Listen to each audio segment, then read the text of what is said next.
Another school shooting. This time, Apalachee High School, about 45 miles northeast of Atlanta, Georgia. That's what we're going to talk a little bit about on Coffee with Alain. Appreciate everybody joining me. You know, I have my sunshine cup today. Try to bring a little light into such a dark topic.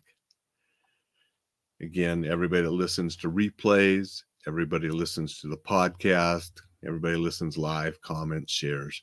I appreciate all of you. You know, just last week, I was teaching a school about things they can do for just these kind of situations. Received a wonderful email Tuesday from the principal of that school saying not only was it great information, but I connected with the teachers there, and you know the way I presented it helped them. And that's I love teaching. I hate the topic that I teach because I hate that people have to even worry about school shootings. I would quit teaching active shooter stuff and only teach effective communication classes because I love teaching those too. And everybody communicates all the time, such an important skill. I would gladly just quit teaching the active shooter stuff if just people would quit killing each other. And it's continues and continues and continues. So I will continue to do what I can to help people. I mean, yesterday I was a 14-year-old student, had an AR type weapon. Don't know exactly what it was, but they just said it was an AR platform type weapon. But here's the big thing. A year ago, he was a suspect of an active shooter, active killing threat that posted some pictures of firearms and so forth. And he was interviewed, and his father was interviewed, and they investigated, but they didn't have enough to arrest him, which is a good thing. We have to have the standards to arrest people, or it would just be a free-for-all and arrest people for anything. So it is good that we have the system we have that protects people from being arrested until there is enough to arrest them. At that time, they did not have enough. But they did report that he should be a person of interest and somebody watched. Now, I am guessing, because I don't have the facts, but I'm basing this on many other cases, that if they investigated that a year ago and it had a suspect of it and just a reason to investigate him, there were probably many other clues between then and yesterday. That is what we must become better at recognizing and addressing before the shootings happen. Now, I teach things that people can do when the bullets are flying to hopefully save some lives. But if the bullets are already flying, most likely a life has already been lost. The only way to ensure no one is killed is to prevent them in the first place. And I talk about that in my book and in my classes as well.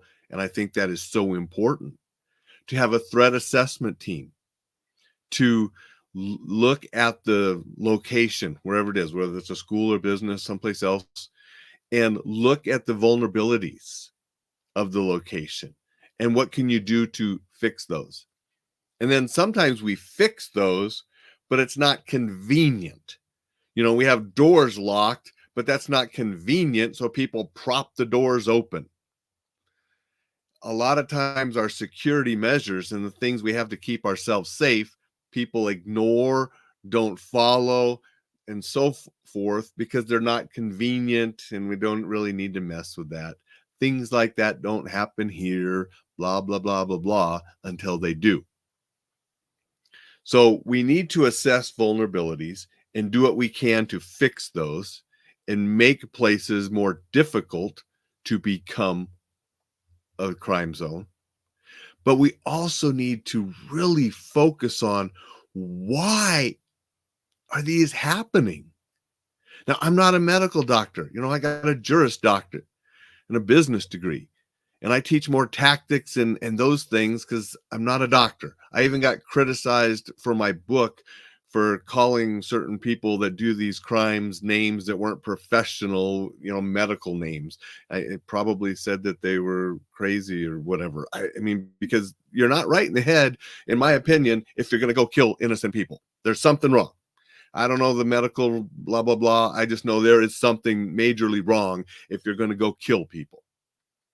But we need those that know the medical stuff and others to start fixing and helping and looking why are people doing this in the first place. And we need to have teachers be trained not with firearms, but with recognizing the warning signs that then we can get mental health professionals, law enforcement if needed, but get the intervention before the incident happens. That is the number one way we can save the most lives. I don't know why. When I was in high school, I had guns. All my friends had guns. We would argue about whose gun was the best, my Colt versus my buddy's Ruger. And nobody thought about coming and bringing them to kill people. I always had a knife on me during school. We used to play with our pocket knives at recess. I never didn't have a knife that I can remember. Grade school, middle school, high school. I didn't take my guns into the school, but I'd have them in the car in the parking lot. So did my buddies. Had hunting rifles in the back of the pickups. Nobody thought about stabbing and killing and shooting each other. Something has drastically changed. We need to determine that. And we need to start getting people the help they need before the bad things happen. I'm guessing now with the investigation going on, and we don't know much yet, but stuff's going to come out where there were some clues, there were some signs. And there were probably opportunities to help that 14-year-old boy or the 13-year-old boy when they first investigated that threat a year ago that maybe would have changed things and prevented yesterday. That's my guess. And I'm guessing that because so many other killings left those clues when they went back and looked at them later, but nothing was done. Andy Brown, the Air Force police officer that killed the active shooter at Fairchild Air Force Base in the early 90s, he wrote a book about all the warning signs that were ignored of that killer. That's 30 years ago. Yeah, close to 30 years ago. And we're still not doing it. We're still not catching the warning signs and doing the preventive things we need. So that's what we need. That's the first and foremost. We need a better effort on preventing these. Then we also can harden targets. And we harden targets by doing that threat assessment valuation and look at where the vulnerable places are and what we could do to harden a target and make it more difficult for these things to happen. And then we have to actually follow those policies and procedures and things that we implement, locking the doors, doing this, doing that to ensure the safety. At the same time, we don't want to go too crazy. We can't turn our schools and our hospitals and our businesses into prisons. There has to be a balance. I mean, when you look at it, I mean, school shootings are terrible, but we also have a lot of kids dying drunk driving. We need to do stuff on that front too, right? And we've had it. We've had MAD, Mothers Against Drunk Drivers, for decades and decades. We still have kids drinking and driving and getting killed. So we don't want to go overboard and turn it into prisons because of active shooters, because we have other things to worry about too. But we can definitely do a better job.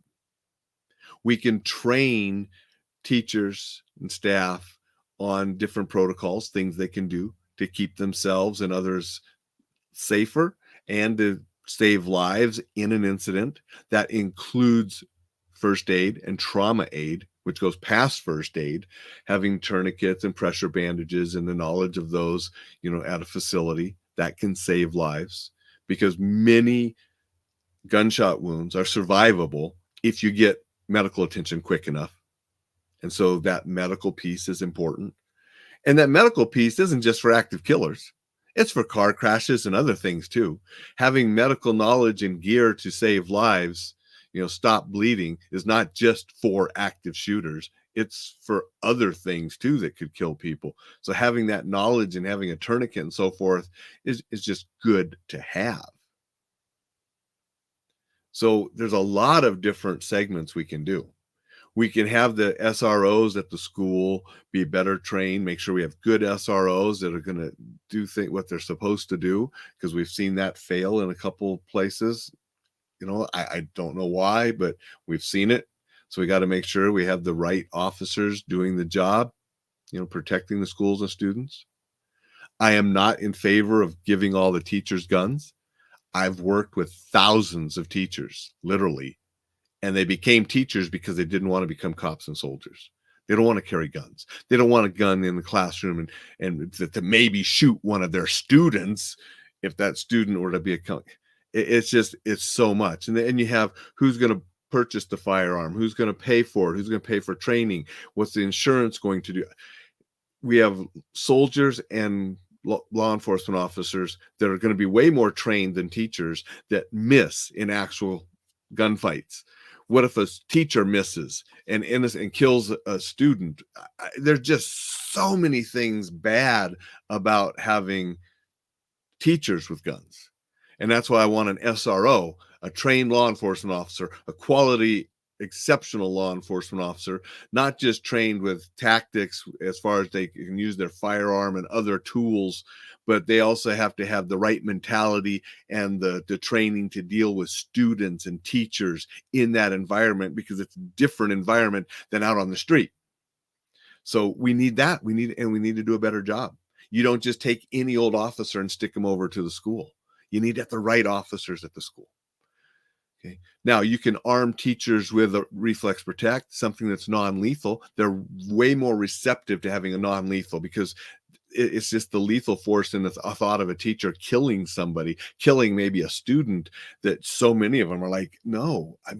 So you give them a non-lethal, and people say, oh, well, you're not going to use spray against a firearm. Well, we had the guy with pepper spray take down the guy with the shotgun on video in Oregon. We've had unarmed people stop active killers. Reflex protect is just a little easier than doing it unarmed. But even if you don't have reflex protect, you can do things with improvised weapons, fire extinguishers, or with your bare hands and empty hands, a swarm, which is a successful tactic. So there are things that teachers can learn that they're receptive to learning when they're taught properly. You don't teach teachers like you teach police and soldiers. It's a different group. You got to teach them differently. And I think that's why I connect with them, because I realize that. I've been a soldier. I've worked with cops, and I've also worked with teachers and others. There's a difference. And I know how to work with each type group depending on who I'm working with. Good instructors will do that. They will know who they're working with and modify that instruction to reach the audience that they're teaching. That's how you're going to get the best benefit. So there are so many things we could do better. We need to do better. But first and foremost is the prevention. To start looking at how teachers can be better trained to recognize signs, how students can, when they learn something, they have a way to report to the teachers, because we have had students report to teachers and stop killings. We've had that happen. We need more of that. We need an avenue that when students know something's wrong, something's not right, they can report it, be listened to. Maybe you need anonymous ways to report, because some won't report unless they can do it anonymously. And then the teachers need to have a threat assessment. The school needs a threat assessment team, or at least an individual, depending on how big the school is. And they need to do their due diligence to assess threats better, so we can get mental health, law enforcement, whoever we need to get in to intervene and stop the killing before it starts. That's first and foremost. Second is then some of the other training that I do of hardening the target, where are the vulnerable spots, what we can do to fix those, and making sure that they can have procedures and things such as communication. I always talk about how you communicate to others in the organization, all those kind of things to keep people safe when the incident happens. But preventing the incident is what we need to do a better job at. We have to, and we're not. Want to say hello to a couple people and read some comments. Dixon's here. Good morning, Dixon. Dixon said, senseless killing yet again. 2 14-year-olds, a male gym teacher and a female teacher. Yes, I had 2 teachers and 2 students, and killed by a 14-year-old student, so young. Jay's here. Good morning, Jay. Jay says, always good wisdom. Thank you, Jay. Dixon also said, they used to lock up dangerously crazy folks. Nowadays, they treat them on outpatient status, unfortunately. There's definitely, there's something we need to do there, Dixon, because we're seeing people, known threats, and they're out there, and then something terrible happens. And then it's not a surprise because they were a known threat. And so I don't understand some of it either. Jay says, yeah, you're right there. Thank you, Jay. We really need to do more. But we need to do more in a lot of areas. Again, like I said, look at the drunk driving that kills students. MAD used to be huge. You hear about it all the time. You don't hear about it as much anymore because the active shooters and active killers have they're more in the news. But drunk driving, drugs, those things are still taking kids too. So there's a lot of things we could do better to protect our youth. Getting them engaged in extracurricular activities, sports, teaching our children from a young age to accept others and help them include others and eliminate some of the bullying that goes on and some of that with these individuals that don't feel part of anything. And I remember a long time ago, heard a story about somebody that just happened to say hello and how are you, and took some interest in another person's life. And that person said that is what kept them from killing themselves that day. So maybe, just maybe, taking interest in other people's lives will stop somebody from killing themselves or other people. We need to combat this on all fronts. We need to do what we can to stop all types of violence. We have political violence. We have active killers. We have gang fights going on. We have violence all over the place. We need to do everything we can to connect with other people, empathize with other people, communicate with other people, and stop all kinds of this senseless violence and killing. That's what I wanted to talk a little bit about today. Go to enjoylifesafely.com. Get that book on staying safe.